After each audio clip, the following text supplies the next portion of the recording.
Al descubierto, una serie de investigación del Instituto CEU de Estudios Históricos, dirigida por los profesores Alfonso Bullón de Mendoza y Luis Togores, realizada con motivo del 75 aniversario del comienzo de la Guerra Civil Española.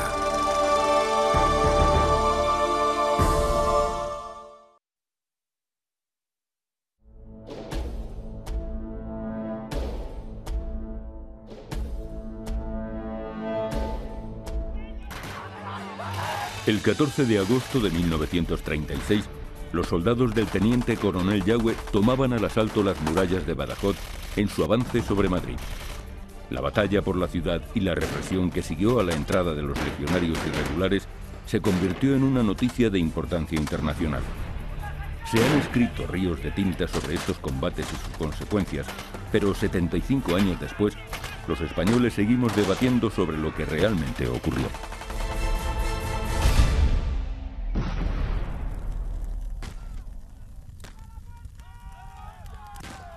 La toma de Badajoz, entre la verdad y la leyenda. Habían transcurrido solo 20 días desde el inicio del golpe de Estado y ya una parte del ejército de África había cruzado el estrecho y avanzaba sobre Madrid. Los intentos de Mola de tomar la capital cruzando Somosierra y el puerto de Guadarrama habían fracasado. Toda la esperanza de los nacionales estaba en que la incuestionable superioridad militar de legionarios irregulares les permitiese avanzar a la carrera desde Sevilla y entrar en la capital y lograr así la victoria. El triunfo del Frente Popular en Extremadura, febrero-julio de 1936. La situación en Extremadura en febrero de 1936 era extraordinariamente violenta. En un mitin pronunciado en el Teatro Menacho de Badajoz, al que asistía el gobernador civil, el diputado socialista Nicolás de Pablos anunció el exterminio de las derechas, una propuesta que era defendida por Largo Caballero, Margarita Nelken y otros muchos líderes del Frente Popular de manera pública y reiterada desde comienzos de año.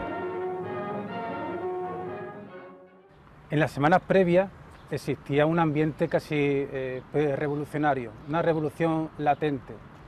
¿Por qué? Porque desde que se produjo la victoria del Frente Popular en España y sobre todo en Extremadura, en la que existía una fuerte organización socialista y también anarquista y en menor medida comunista, intentaron llevar a cabo sus principios revolucionarios. Esto significaba que el orden público en los pueblos de la provincia, y también es un fenómeno que se da en otras provincias y en el resto de España, cualquier elemento que se consideraba de la oposición pues podía ser atacado y atacado impunemente, es decir, pues podía ser agredido, pero los agresores no eran detenidos porque existía una complicidad con las autoridades que permitía que se produjeran esas agresiones.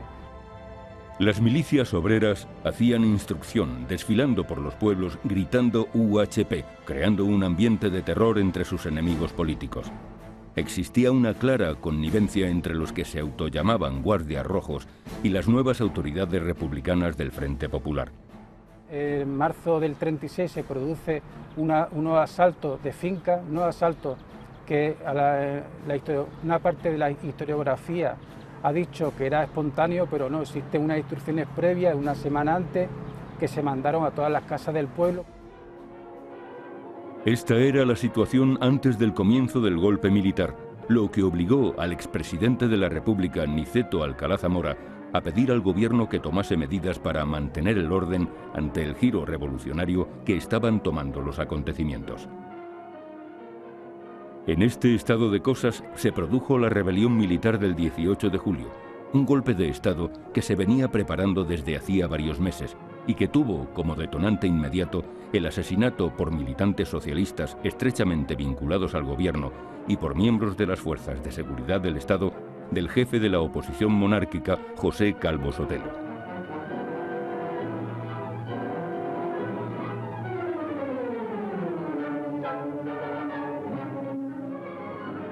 El intento de golpe de Estado de los militares fue un rotundo fracaso.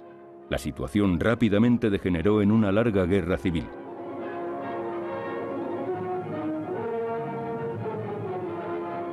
Para los generales rebeldes, Mola y Franco, la conquista de Madrid fue desde un principio un objetivo prioritario, ya que pensaban que el control sobre la capital les daría la victoria. Una vez que fracasó el golpe, resultaba urgente conquistar Madrid para poner fin a la guerra.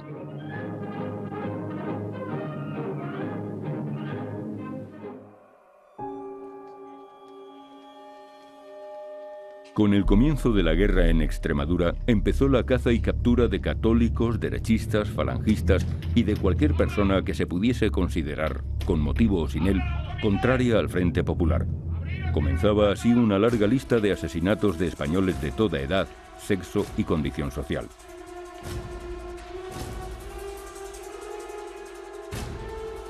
La marcha sobre Madrid.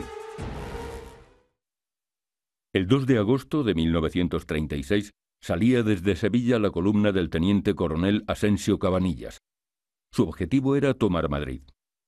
Poco después se les unía la columna del comandante Castejón. Tenían que recorrer 540 kilómetros de carreteras antes de llegar a los arrabales de la capital de España. Las dos columnas tenían en total los efectivos de 4 batallones, algo más de 2000 hombres. Mientras el ya sublevado ejército de África iniciaba su marcha para conquistar Madrid por la carretera de Extremadura, en Badajoz el coronel republicano Puigdengolas se hacía cargo del mando de la guarnición de la ciudad, compuesta por soldados del Regimiento de Infantería Castilla, guardias civiles y de asalto, carabineros y muchos milicianos armados y organizados paramilitarmente desde antes del comienzo de la guerra. El 4 de agosto los nacionales tomaban Santa Olalla, último pueblo de la provincia de Sevilla. Al día siguiente, la columna Castejón entraba en Llerena, ya en la provincia de Badajoz, uniéndosele los guardias civiles de la población. Asensio entró el día 5 en Fuente de Cantos, donde también se le sumaron los guardias civiles locales, y en Monesterio. Unas horas después, los legionarios irregulares tomaban los Santos de Maimona, donde se produjo un importante combate con tropas republicanas, reforzadas por muchos milicianos. El enfrentamiento fue muy duro, pero los legionarios irregulares terminaron alzándose con la victoria. En Badajoz los acontecimientos se precipitaban. En los combates de los Santos de Maimona, los republicanos habían tenido más de 250 bajas. Los milicianos de Badajoz, al caer la tarde, decidieron asaltar la cárcel para tomar represalias contra los presos derechistas allí detenidos. El director y los guardias que la custodiaban se enfrentaron a los asaltantes. Se produjo una verdadera batalla campal.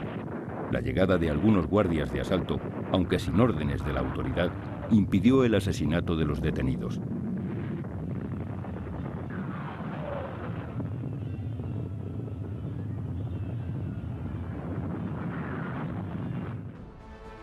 La situación en Badajoz era explosiva. A las 3:20 del 6 de agosto, la Guardia Civil y la Guardia de Asalto se sublevaron. Nada más conocerse las noticias, soldados del Castilla y muchos milicianos se lanzaron al asalto de la comandancia, liderados por el propio coronel Puigdengolas. Los guardias fueron obligados a rendirse. Están a punto de ser linchados por la multitud, para finalmente ser encarcelados en el cuartel de San Agustín y en el hospital militar. Paralelamente, en la ciudad se produce el asesinato de varias personas acusadas de ser enemigos de la República, entre ellos algunos curas, falangistas, militares y guardias civiles retirados, como el sargento Antonio Bravo y el capitán Justo Pérez Almendros, o el guardia de 60 años Pedro Rocha. En total son 11 los asesinados.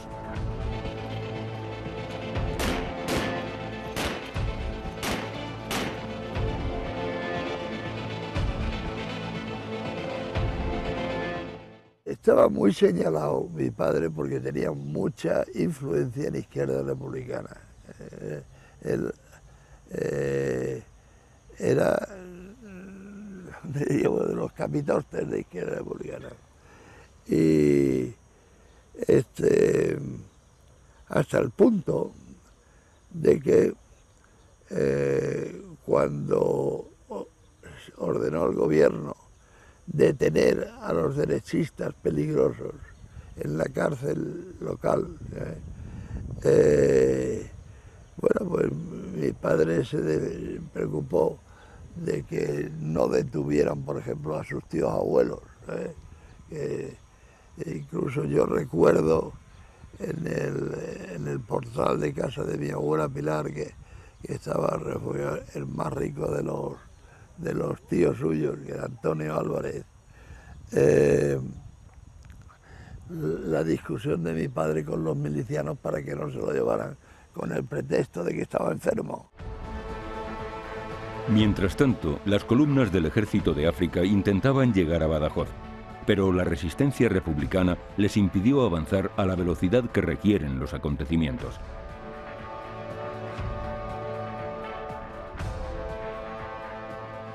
El día 7 la columna Asensio entra en Villafranca de los Barros y Almendralejo, donde hay fuertes combates seguidos de una importante represión nacional.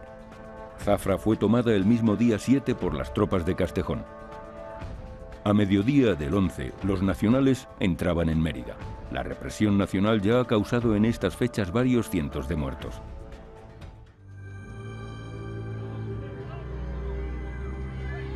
La caída de Mérida desata una nueva oleada de represalias de los republicanos frente populistas por toda la provincia. Entre los días 7 y 13 de agosto se produjeron 350 asesinatos en zona republicana. En Badajoz, las milicias republicanas se lanzan nuevamente a cometer todo tipo de desmanes en la ciudad e incluso al otro lado de la frontera, en Portugal. El jefe de la Guardia de Asalto de Badajoz, comandante Luis Benítez Ávila, huyó al cercano pueblo portugués de Elvas por miedo a ser asesinado. Allí fue entrevistado por periodistas portugueses que recogieron las siguientes palabras. La turba es quien manda. Los comunistas cometen desmanes de todas clases. Una verdadera anarquía. ¡Qué desgracia! Tantos inocentes que están allí, tantas mujeres y niños. Casas enteras completamente destruidas. Esto es peor que estar en la guerra de Marruecos. Prefiero volver al Rif. No puedo. No puedo más. España, pobre España, quedará arruinada para siempre. Desde comienzos de agosto, la aviación nacional bombardeaba Badajoz, lo que provocó que muchos habitantes comenzasen a abandonar la ciudad camino del vecino Portugal.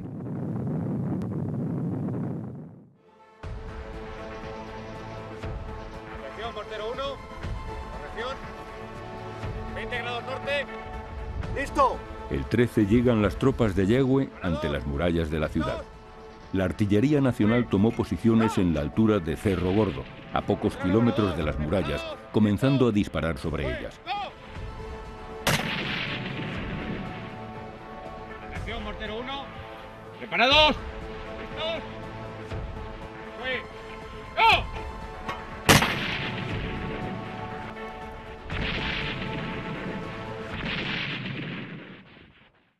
En estas fechas, Badajoz tenía unos 45.000 habitantes, de los que eran hombres de todas las edades unos 22.000. La población huye en masa de la ciudad ante el temor a la llegada de los legionarios irregulares. Es una riada constante aprovechada por los milicianos para lanzarse al saqueo de las viviendas abandonadas. Yagüe ordena el asalto a las murallas de Badajoz.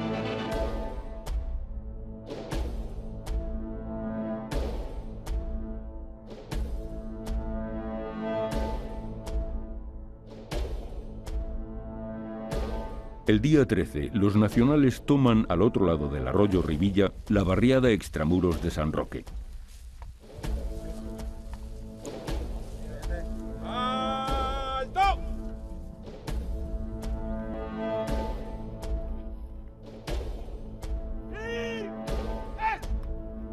¡Izquierda! ¡Back! Inmediatamente, Yagüe ordenó al capitán Gabriel Fuentes Ferrer que con su vehículo blindado se aproxime a la brecha de la Trinidad.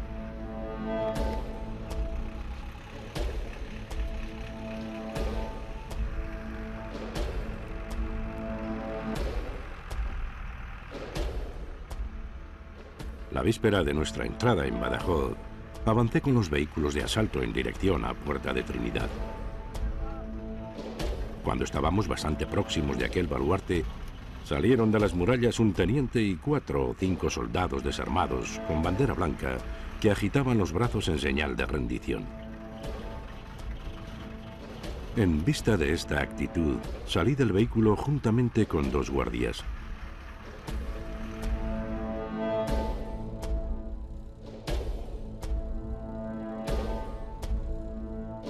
En ese mismo instante, se oyó una descarga cerrada. Los soldados que me acompañaban cayeron muertos.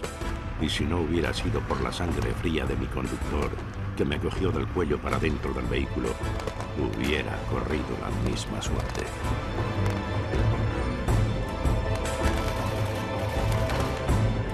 Este suceso provocó el inicio del combate.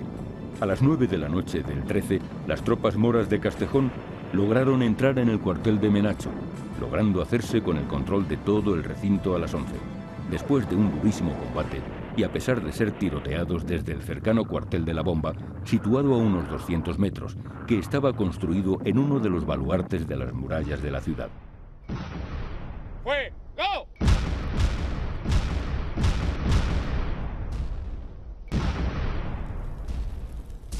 ¡Fue! ¡Go!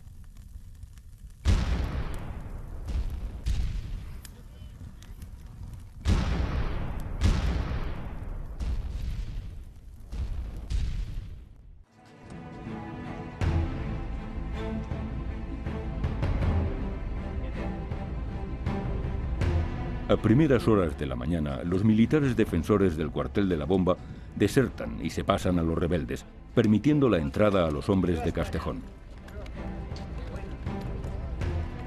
Los pocos milicianos que intentaron defender los muros del cuartel de la Bomba murieron con las armas en la mano o fueron fusilados nada más rendirse.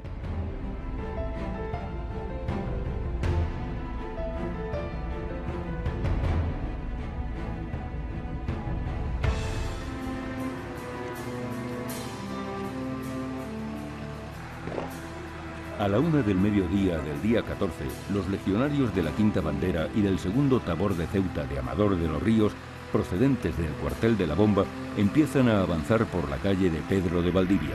Toman la plaza de Minayo y la de Toros y calles adyacentes. Van combatiendo para poder llegar al centro de la ciudad, a la catedral en la Plaza de España. Puigdengolas, jefe republicano de la guarnición de la ciudad, huye a Portugal por la Puerta de Palmas, acompañado del comandante Bertomeo Bisquert y del capitán Guillermo de Miguel.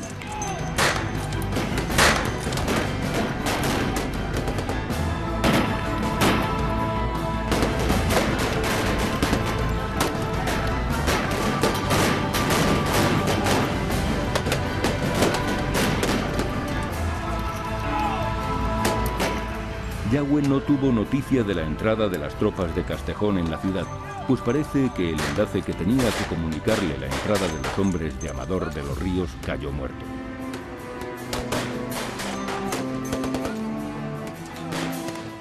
A última hora de la mañana del día 14, Yagüe ordenó a la Cuarta Bandera de la Legión y al segundo Tabor de Regulares de Tetuán que se lanzaran al ataque contra las murallas de Badajoz.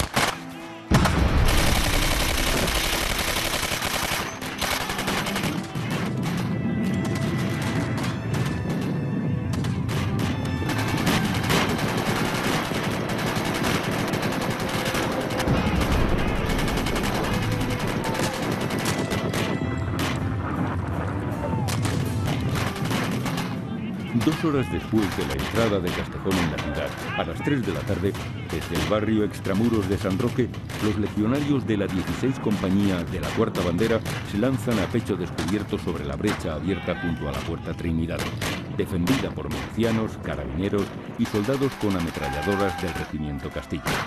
Las murallas habían resistido bien los bombardeos, lo que les obligó a lanzarse al asalto.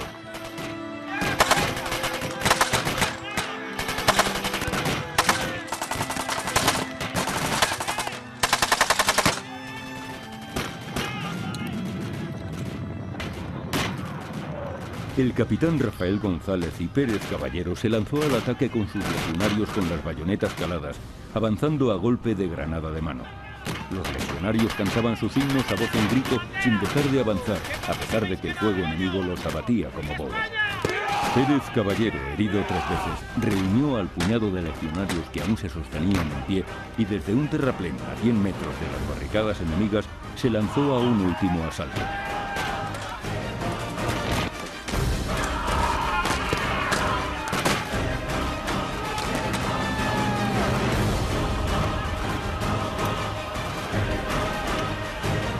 Solo lograron cruzar por las trincheras enemigas el capitán Pérez Caballero y un cabo. Poco después llegaron otros 13 legionarios más, los únicos que quedaban de los 90 hombres que formaban la 16 compañía. Pérez Caballero informó a Asensio: atravesé la brecha, tengo 14 hombres, no necesito refuerzos.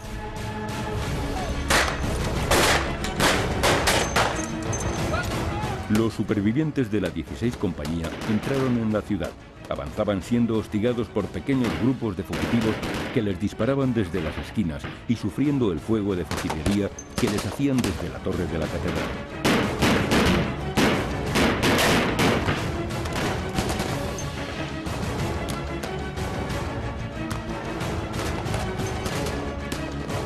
En la Plaza de España, exhaustos, se parapetaron a lo largo de 30 largos minutos hasta que vieron aparecer por una de sus esquinas a 2 legionarios de la Quinta Bandera.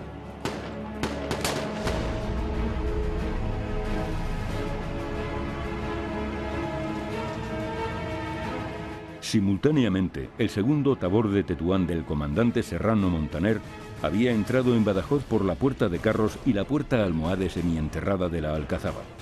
Liberaron a los 194 guardias civiles y 60 guardias de asalto presos, junto a varios oficiales y numerosos derechistas detenidos en la prisión provincial y en el cuartel de San Agustín, que seguían vivos gracias a estar protegidos por oficiales y soldados del Castilla que habían desertado para protegerlos. A la victoria de los asaltantes contribuyó el que hubiese entre los defensores de Badajoz, entre los oficiales y soldados del regimiento Castilla, muchos partidarios de los sublevados.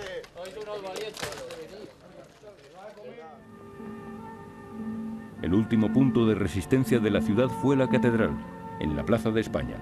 Un numeroso grupo de milicianos armados con una ametralladora disparaba desde la torre. Con una pieza de artillería, los atacantes volaron la puerta llamada del Cordero y redujeron a los milicianos que resistían en el interior a golpe de granada. Los que quedaron vivos fueron fusilados nada más rendirse. A las 8:30 de la tarde del 14 de agosto de 1936, la ciudad había sido totalmente dominada. Con la entrada de los nacionales se produce una desbandada de los pocos milicianos que aún defendían la ciudad. La mayoría huyeron por la Puerta de Palmas, cruzando el Guadiana por el Puente de Piedra, camino de Portugal. Sabemos por el Diario de Tarragona del 14 y 16 de octubre de 1936 de la llegada en el vapor Niasa a aquel puerto de 1.435 personas huidas de Badajoz vía Lisboa. Entre ellos van 30 oficiales y suboficiales, 30 soldados, 135 carabineros y 210 mujeres y niños, siendo el resto hombres adultos, básicamente milicianos. La ocupación de la Puerta de Palmas por los legionarios impidió a los milicianos más rezagados huir de la ciudad. Represión de los nacionales en Badajoz tras la toma de la ciudad. A las 8 de la tarde del 14 de agosto de 1936, entró Yagüe con su plana mayor en la ciudad. Inmediatamente dio un bando proclamando el estado de guerra por el que se prohibía la circulación de todo el personal civil por la ciudad, procediéndose a reducir los focos de resistencia aislados que aún quedaban. Se retiraron las numerosas banderas rojas que ondeaban en las calles y se izó en los edificios oficiales la bandera tricolor republicana. Se recogió una gran cantidad de armamento y municiones de las que estaban muy necesitadas las columnas del Ejército de África. Se registraron todas las casas de la población y se ordenó a sus habitantes que tuviesen las puertas abiertas y se situasen en lugar visible. Algunos milicianos escondidos entre las ruinas y en algunas casas son identificados por las marcas de culata producidas por los disparos en sus hombros, siendo pasados por las armas. Un pequeño grupo de civiles inocentes fueron asesinados al ser confundidos con milicianos que huían.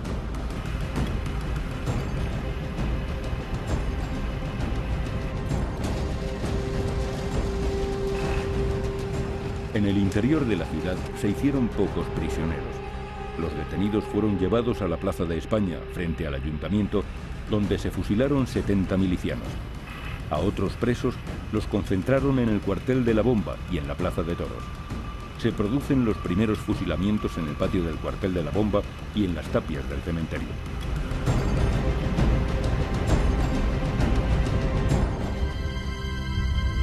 La represión pronto pasó de los militares a manos de los falangistas, guardias civiles y derechistas de la ciudad. El ejército de África no podía frenar su avance.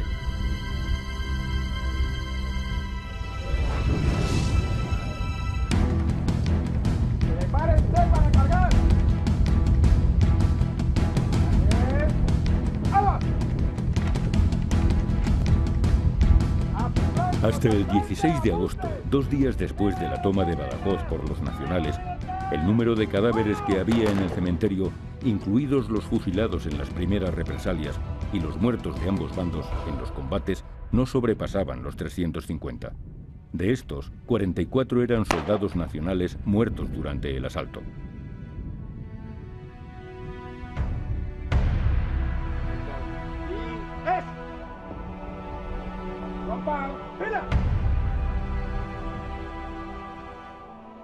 El operador de cámara francés, René Brut, filmó varias imágenes el día 18 de agosto en el cementerio. Los cadáveres de los fusilados la madrugada del 17 al 18, entre los que se encontraban los carabineros que habían estado presos en la Plaza de Toros y que habían participado en la defensa de la ciudad. Contra el muro, los insurgentes alinearon a sus víctimas. Yo conté 80 muertos. Esto significa que muchos sospechosos habían sido fusilados a la vez.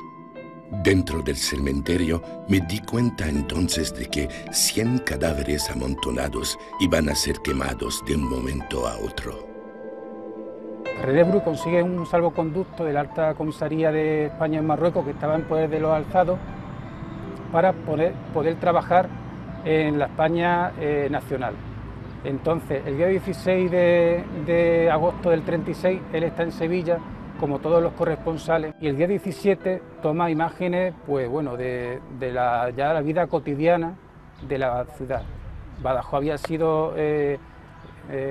sido ocupada 3 días antes, es decir, él llega allá 3 días después de haberse ocupado la ciudad por el general Yagüe. El Yagüe ya no estaba aquí en Badajoz, ya se había ido, pero él capta ese día 17 la escena cotidiana de la plaza, es decir, pues se ve soldados, se ve legionarios, se ve niños, se ve ciudadanos que llevan en el brazo una señal blanca, que eran los que podían circular en esos días porque tenían garantía de que era persona de orden.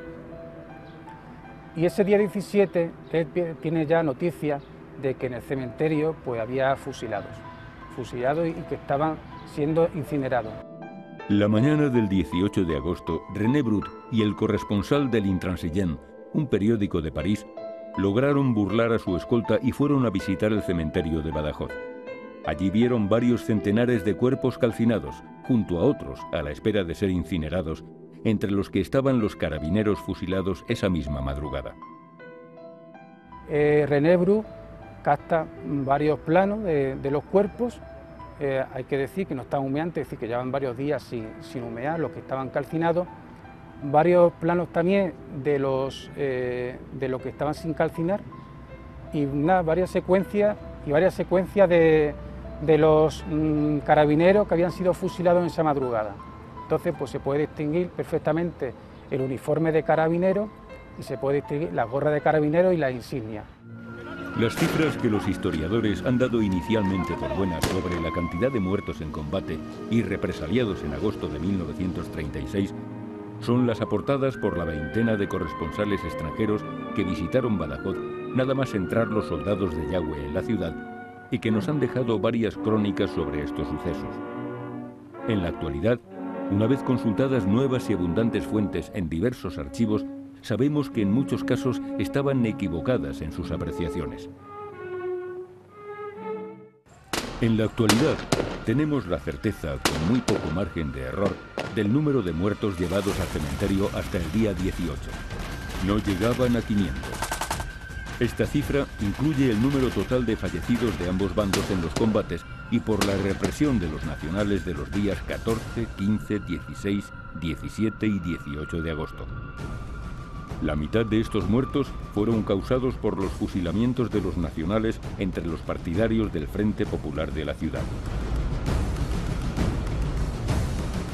También sabemos, por el propio coronel republicano Puigdengolas, que el total de defensores que había en Badajoz el 12 de agosto era de 275 milicianos armados, 200 carabineros y aproximadamente 100 soldados de infantería, más un número indeterminado de milicianos armados con escopetas o sin armas, que fueron utilizados para labores auxiliares. La práctica totalidad de los soldados salvaron la vida, por una u otra vía, ya que se pasaron a los nacionales a la primera oportunidad. Los carabineros muertos en combate o fusilados fueron unos 70, siendo la cifra más imprecisa la de los milicianos, pero que no debieron ser un número excesivo si tenemos en cuenta los más de 1000 hombres embarcados en el vapor Niasa. Los fusilados en total estos primeros días nos dan la trágica cifra de unos 250 hombres. Bueno, nosotros en nuestro libro lo que hacemos es reunir todas las fuentes primarias disponibles, más de 20 periodistas que pudieron estar presentes tras la toma de Badajoz con los nacionales el día 14 de agosto del 36, y eso facilita el poder contrastar todas las informaciones y discernir qué es lo que fueron unos hechos que ocurrieron esos días con la utilización posterior por parte de la propaganda del gobierno republicano de lo que es la llamada matanza de Badajoz. Nosotros en el estudio que hemos realizado podemos avanzar que los muertos habidos esos días 14, 15 y 16 en total, sumando los muertos en la batalla más la represión posterior, pueden llegar a unos 500. Estos muertos están enterrados en el cementerio de Badajoz. Bueno, en un primer momento, en la toma de Badajoz, pues bueno, ahí no se cogieron por parte de Legión prisioneros de guerra. Entonces, pues bueno, en esas primeras horas pues es difícil discernir quiénes son los muertos en combate con quiénes son los fusilados en plena calle. Y bueno, en los días posteriores sí es verdad que se fusiló a los que tuvieron partícipe en la defensa de la misma, principalmente a los carabineros que hicieron frente a las fuerzas del teniente coronel Yagüe. Los primeros fusilamientos que tenemos constancia son en la comandancia militar de Badajoz, que son unos 14 milicianos que aparecieron muertos y que fueron vistos por testigos, y después, unas 2 o 3 horas después de la entrada de las tropas, en la plaza del ayuntamiento, junto a la pared de la catedral, que fueron alrededor de 80 muertos el primer día. Después ya posteriormente, en los días posteriores, pues en los baluartes del cuartel de la Bomba también ciframos alrededor de 60, y en la plaza de toros alrededor también de 50-60. Bueno, como dijo antes Fernando, los 3 primeros días podemos cifrar unas 500 personas entre los caídos en combate, más los que se ejecutó por la calle o se asesinó durante las primeras horas de la entrada de las tropas en Badajoz.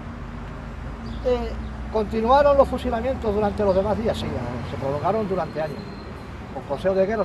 En agosto podemos calcular, yo por el estudio que hice basándome en el libro de cementerios de la ciudad, unas 300 personas durante el mes de agosto. Bueno, la Plaza de Toros, por su ubicación y tanto en un lugar seguro como por su amplitud para vigilar a los presos, fue ubicado como centro de detención de los detenidos. Fue ubicado como centro donde se han guardado los detenidos hasta ver las responsabilidades que habían contraído cada uno en la defensa, bien defendiendo la ciudad, bien participando de alguna manera. No hubo piedad con ellos. El catedrático de la Universidad de Extremadura, Fernando Sánchez Marrollo, y el historiador Ángel David Martín Rubio han demostrado cómo los varios miles de muertos de los que hablan algunos periodistas e historiadores son en realidad poco más de 1000 para los 9 años que van desde 1936 a 1945, a pesar de que Badajoz fue una de las provincias en que se manifestó una lucha política más violenta, siendo la mayoría de los ajusticiados fruto de condenas emitidas por consejos de guerra sumarios, como consecuencia de los crímenes y delitos cometidos durante la etapa del dominio del Frente Popular.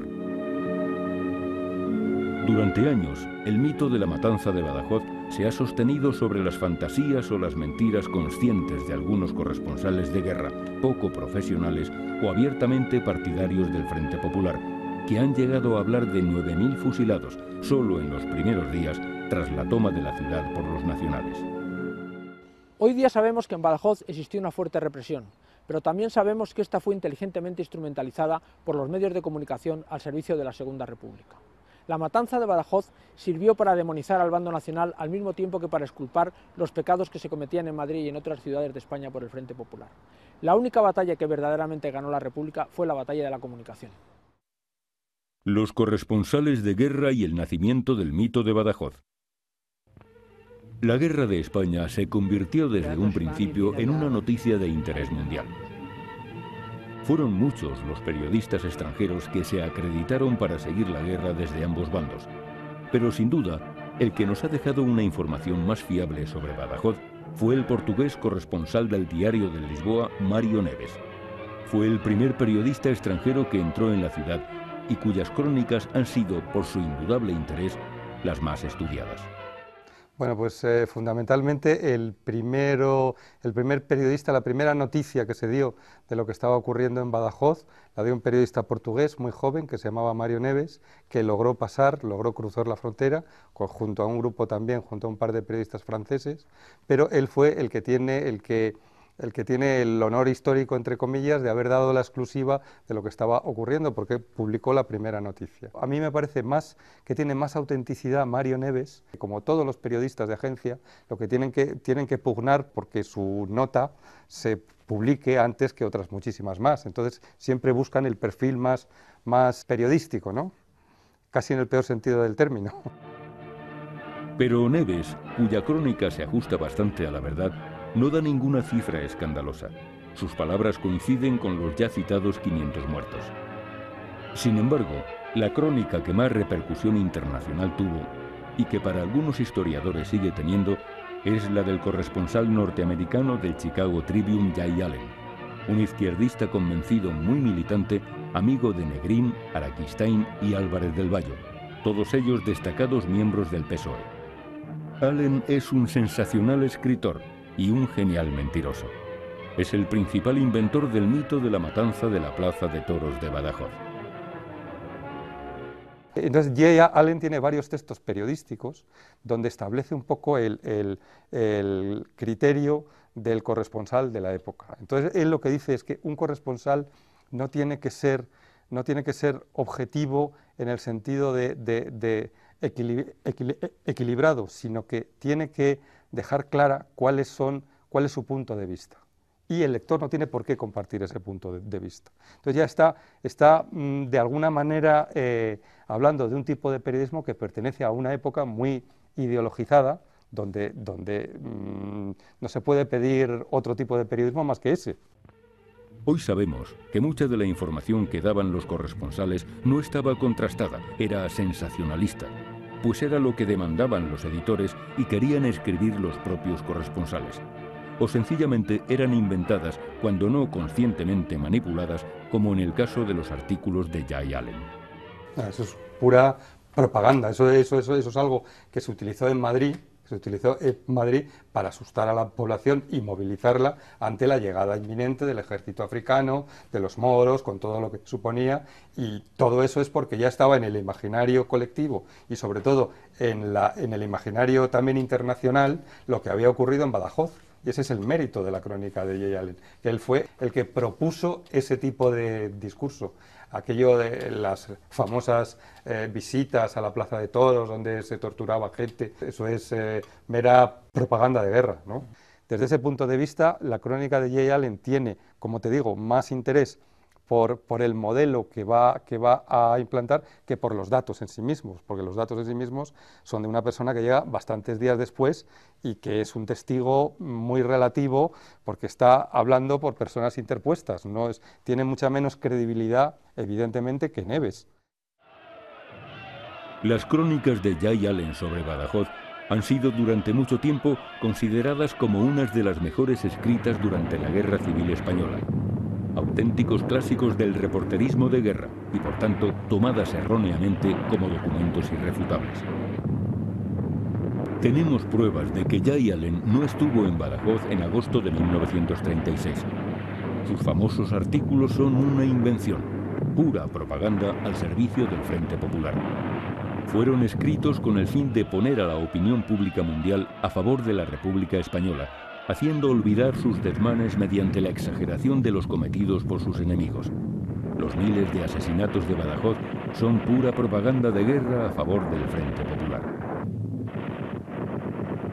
Jay Allen nunca estuvo en Badajoz, es un artículo que lo realiza en Tetuán, lo escribe en Tetuán, lo describimos perfectamente en el libro de dónde saca las fuentes y dónde se equivoca él a intentar ser un protagonista de unos hechos que no vio, y cómo en un principio pasó desapercibido este artículo dentro de lo que es en España, y cómo después cuando Jay Allen llega a Madrid en octubre hace ya un intento de difundir su artículo, y cómo se traduce ya en los diarios nacionales, y cómo partiendo de esa base pues se van difundiendo las diferentes versiones que hay sobre la matanza de Badajoz.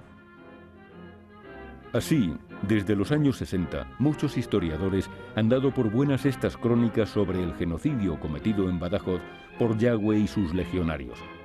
Se ha llegado a dar por cierto incluso la propaganda de guerra realizada por el propio gobierno de Largo Caballero en octubre de 1936, cuando los nacionales ya llegaban a Madrid para galvanizar la voluntad de resistencia de los madrileños, hablando de una falsa corrida con prisioneros en lugar de toros, a la que habían asistido venerables eclesiásticos, virtuosos frailes, monjas de blancas togas y mirada humilde. Muchos de los presos, muchísimos, fueron puestos en libertad, como la atestiguan los diversos periodistas que entraron en la ciudad, que con permiso del propio teniente coronel Yagüe visitaron toda la zona y estuvieron en la Plaza de Toros. Ninguno acredita nada de matanzas, ninguno vio nada, y tenían libertad, no hubo censura, porque vinieron periodistas portugueses y de otros países, americanos, ingleses y franceses. Ninguno vio nada de matanzas. Los responsables de los fusilamientos. Una de las cuestiones más debatidas es quiénes fueron los autores de la represión. Está claro que Yagüe, como máxima autoridad de la ciudad durante los primeros días tras su liberación, es el responsable de declarar el estado de guerra y por tanto recae en él el protagonismo y la responsabilidad histórica de los primeros muertos.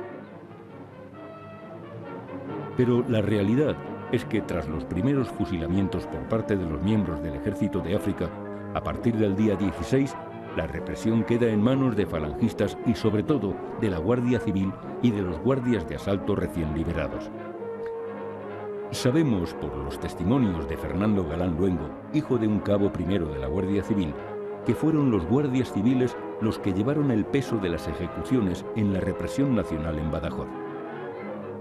Sobre la responsabilidad de los falangistas tenemos el testimonio de varios camisas viejas que se entrevistaron con el propio Yagüe hablando sobre el tema. Yagüe, con su carácter hosco y directo, se enfrentó entre otros a Agustín Carande y a Manuel Almeida Segura, recién liberados de una cárcel, a los que dijo que se uniesen a las tropas que avanzaban, que saliesen a liberar los pueblos vecinos y que se preocupasen menos de hacer política y de hacerse con el control de la ciudad. Varios autores aportan el siguiente dato. Después de conquistar Talavera de la Reina por la columna Yagüe, en la primera quincena de septiembre, Dionisio Ridruejo y Ángel Alcázar de Velasco visitaron a Yagüe.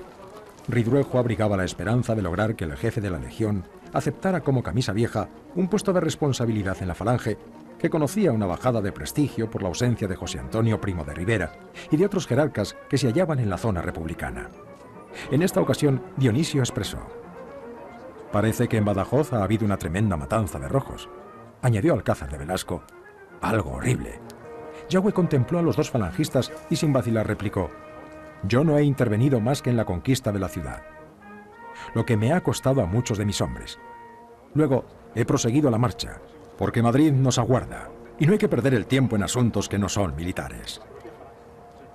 A continuación, con lentitud y entonación que tenía algo de acusador, prosiguió: Al marcharme yo con mis hombres, de responsable del orden quedó el jefe de falange, vuestro conocido y camarada Arcadio Carrasco.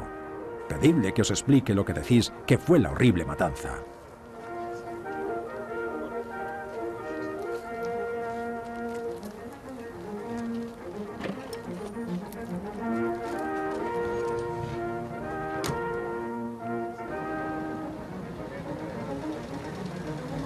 El periodista y diputado en las Cortes de la República por el PSOE, Julián Zugazagoitia, director del Socialista y ministro con Negrín, ha dejado escrito, gracias a los testimonios de varios huidos de la ciudad y del propio coronel Puigdengolas, lo siguiente.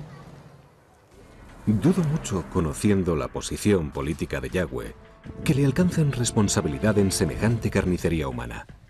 Ella pudo haber sido la obra de la exclusiva iniciativa de algunos jefes de la Guardia Civil, que derrotados por los republicanos y perdonadas sus vidas, se dedicaron a madurar un odio monstruoso que había de fructificar en las matanzas del coso taurino.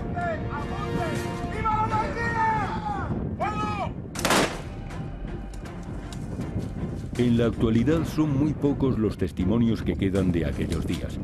Contamos con un testimonio directo sobre uno de los casos de represión nacional más conocido, el de los hermanos Pla, miembros de Izquierda Republicana, militantes comprometidos y pertenecientes a una adinerada familia de Badajoz. Fueron fusilados el 18 de agosto de 1936. Alguien, uno de mis hermanos que vivía, fue directivo de Río Tinto, ingeniero director de Río Tinto, pero ya está jubilado. En Sevilla, uno de sus cuñados dice que ve en el Capitanía de Sevilla, encuentra un rapport de una conferencia de Yagüe con Queipo de Llano, en que Yagüe le dice que tiene la tesitura de dos personas de posición social elevada, que son de Izquierda Republicana y que tienen un uniforme muy malo. Y que Queipo de Llano, sí, mátalos. En unas memorias de un médico, el director del Hospital Provincial, don Fernando Pizna, que le llaman a casa de su suegra también, donde está alojado Yagüe, en la Cara de Lobo, porque el teniente coronel, que tiene la garganta estropeada, etc. Y va y les ponen de desayunar a los dos. Y en el desayuno anuncian que ha venido el obispo. Y Yagüe dice con mala cara que entre. Y me extrañó porque ni siquiera se levantó a la entrada del obispo. Ni siquiera se levantó y le dijo: ¿qué quiere usted, señor obispo? Dice: vengo a interceder por los Pla, que me han dicho que se pretende matarlos. Y le contesta Yagüe, dice: para que algunos vivan como usted, otros tienen que morir. Adiós, señor obispo. Y lo despide. En Extremadura, los bandos enfrentados entraron en una dinámica que se saldó con una multitud de asesinatos por ambas partes. Las matanzas cometidas por los nacionales en Badajoz sirvieron para ocultar y para tapar los asesinatos que por su parte cometía el Frente Popular en su retaguardia.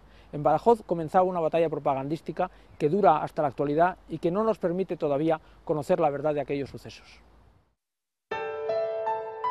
Jay Allen puso su genial pluma al servicio de la propaganda republicana, logrando dar a la noticia de la enorme masacre de Badajoz una repercusión mundial, aunque solo era un triste capítulo más del avance y la subsiguiente represión de las tropas nacionales camino de Madrid. Siguiendo las crónicas de Allen, historiadores como Southworth, Herbert Maderius e incluso Paul Preston han convertido las exageraciones propagandísticas de Jay Allen en una verdad casi incuestionable. Una mentira que se repite 1000 veces se convierte en verdad.